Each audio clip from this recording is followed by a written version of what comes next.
옛날에 김서방이라는 사람이 있었는데 가난해서 남의 집품이나 팔아먹고 살았습니다. 한 번은 들으니 이웃 마을 지독한 욕심쟁이 심술쟁이 부자마님이 머슴을 구한다고 그러는 것입니다. 어찌 된 일인고 하니 이 마님이 워낙 못되나서 아무도 머슴 살러 안 오는 것입니다. 머슴을 들이면 서너 달 실컷 부려먹고는 트집 잡아서 내쫓고 또 새 머슴 들여서 그러고 이딴 짓을 하는 것입니다. 세경 한 푼 안 주고 말입니다. 게다가 머슴 대우하기를 네 집 강아지 다루듯 한다고 그러거든 말입니다. 밤낮으로 부려먹고 밥은 서푼어치 주고 1년 가야 빨래 한 번 해주는 법 없고 이런다지 뭡니까? 그러니 누가 그 집 가서 머슴 살려고 하겠습니까? 아무도 안 가지 않겠습니까? 소문을 들은 김서방이 제 발로 그 집을 찾아갔습니다. 가서는 이 댁에 머슴 안 쓰시려. 잘 왔네. 나는 한 해 세경으로 쌀 10섬은 받아야 일을 하지. 안 그러고는 안 합니다. 아, 그러지. 한 해 세경으로 쌀열섬을 주지. 하겠나? 이렇게 약속이 됐습니다. 마님이 선선히 약속을 하는 걸 보니 속셈이야 뻔하지 않겠습니까? 한 서너 달 부려먹고 쫓아낼 작정인 모양인 것입니다. 세경 한 푼 안 주고 쫓아낼 거면 말로야 무슨 약속인들 못하겠습니까? 쌀 10섬 아니라 100섬인들. 어찌 됐든 그날부터 그 집에서 머슴을 사는데 참 아닌 게 아니라 대우가 말이 아닌 것입니다. 새벽에 날도 새기 전부터 일을 시켜서 밤이 이슥할 때까지 이것 해라 저것 해라 닥달을 하니 허리가 휘고 등골이 빠질 지경입니다. 그래도 그건 참을 만한데 먹을 걸 제대로 안 주는 건 정말 고약한 일입니다. 끼니 때가 되면 찬밥 한 덩이에 나물 반찬 두어 가지 주고 그만인 것입니다. 저희는 이 밥에 고깃국 먹으면서도 그러는 것입니다. 그뿐이 아니었습니다. 도무지 빨래를 해줘야 말입니다. 옷이 땀에 절어 소금덩이가 돼도 그걸 그냥 입어야 하는 판입니다. 내 손으로 빨래를 하려 해도 새벽부터 밤늦게까지 일을 시켜대니 무슨 짬이 있겠습니까? 이래저래 머슴 팔자가 참 안 할 말로 개팔자만도 못한 것입니다. 그렇게 한 달포 지냈는데 하루는 주인 집에서 사돈이 왔다고 음식을 푸지게 했습니다. 떡이야 고기야 술이야 잔뜩 해서는 저희끼리 다 먹고 머슴한테 준다는 게 달랑 고등어 대가리 한 토막입니다. 살점 하나 안 붙은 말짱 뼈다귀뿐인 고등어 대가리 말입니다. 김서방이 아무 말 않고 밥을 다 먹은 다음에 그 고등어 대가리를 들고 부엌에 갔습니다. 가서 물웅덩이에 그냥 쳐넣었습니다. 쳐넣고는 물을 휘휘 저어놓고 그냥 왔습니다. 그 집 며느리가 물을 길어가지고 물웅덩이에 갖다 부으려고 보니 거기 웬 고등어 대가리가 떡하니 들어있는 것입니다. 이거 고등어 대가리 아니야. 아주 큰일이 났네.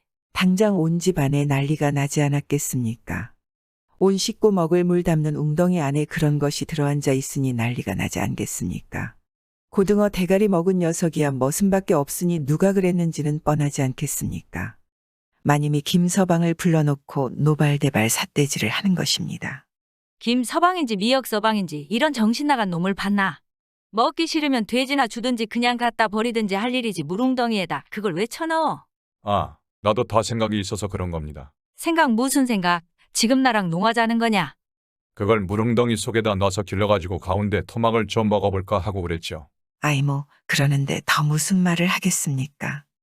말을 하면 할수록 머슴 푸대접한 허물만 자꾸 들춰질 텐데 안 그렇겠습니까?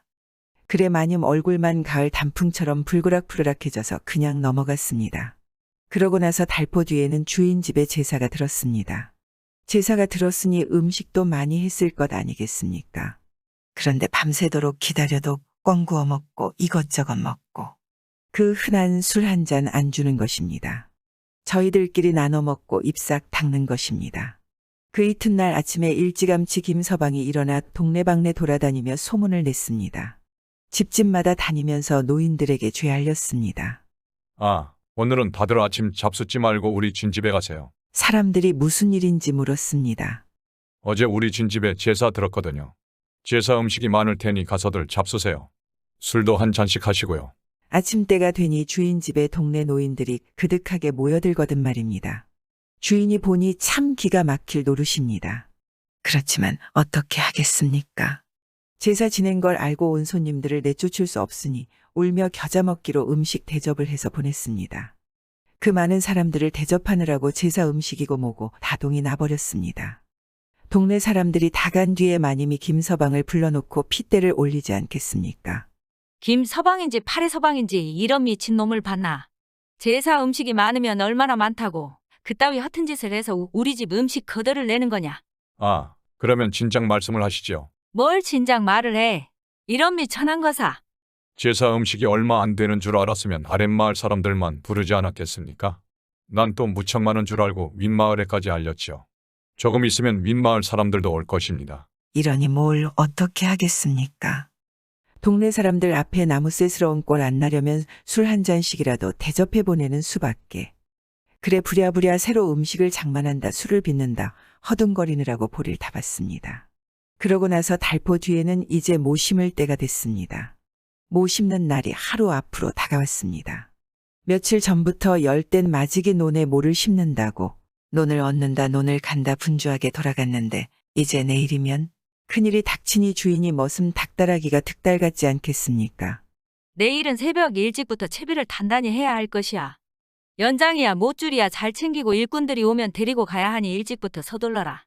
행여 게으름 피울 생각일랑 아예 말고 알았나? 그렇게 하겠습니다. 마님 걱정하지 마세요. 그래놓고 그 이튿날 식전 대바람에 김서방이 채비를 하는데 지게에다 다른 것을 담는 게 아니라 자기 옷을 척척 담았습니다. 떼국이 주르르 흐르는 옷을 죄 담으니까 지게로 한 짐입니다. 그걸 떡 짊어지고 밖으로 나가는 겁니다. 그걸 보고 주인이 헐레벌떡 따라오며 호통을 치지 않겠습니까? 김서방인지 미친놈인지 이런 엉뚱한 놈을 봤나? 오늘같이 바쁜 날 하라는 모신기 채비는 안 하고 그놈의 옷은 왜 짊어지고 나가는 게냐?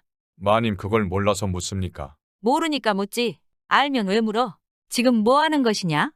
오늘같이 사람들이 많이 모이는 날 옷이 이렇게 더러워서야. 내 체면은 둘째 치고 마님 체면이 어디 서겠습니까? 빨래나 해서 입으려고 그럽니다. 그러고선 그냥 싱바람 소리를 내며 나가버렸습니다. 개울에 가서 하루 종일 빨래를 했습니다. 그 바람에 그날 모심기는 엉망이 되지 않겠습니까? 어쨌거나 모를 다 심고 나서 주인이 이제 쫓아낼 때가 됐다 싶었는지 머슴을 불러놓고 슬슬 트집을 잡는 것입니다. 내가 우리 집에 와서 지금까지 해놓은 일이 뭐가 있느냐? 당장 나가거라. 아, 절대 못 나가죠. 제가 왜 나갑니까? 왜 못 나가? 썩 나가지 않고 뭐 하는 게냐?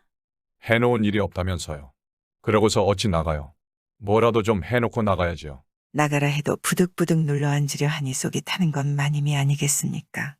이 골칫덩이를 이대로 가을까지 두었다가는 약속대로 한 해 세경을 다 줘야 할 판이고 그보다 앞으로 무슨 짓을 해서 속을 썩일지 모르니 어쩌겠습니까? 호통을 치다 안 되니 사정을 했습니다. 그러지 말고 제발 나가주게. 자네를 그냥 뒀다가는 우리 집이 망하겠네. 아니지요. 남의 집에 왔으면 그 집을 망하게 해서야 쓰나요. 잘되게 해놓고 나가야죠. 하다 안 되니까 마님이 사정을 했습니다. 우리 집에서 나가만 주면 달라는 대로 다 주겠네 어떤가? 정 그러시다면 한 해 세경만 주십시오. 그러면 나가죠. 이렇게 해서 석 달 일하고 한 해 세경 받아가지고 나왔습니다. 그 덕에 김서방은 가난을 면하고 마님의 나쁜 버릇을 고쳤다는 이야기입니다. 요즘에도 가끔 들리는 소문에 의하면 이런 나쁜 마님 같은 사람이 많다고 합니다. 결국 이런 마님들은 언젠가는 머슴들한테 당하지 않겠습니까? 머슴이 가족이라 생각한다면 이런 짓은 절대 하지 않지 않겠습니까? 구독은 공짜입니다.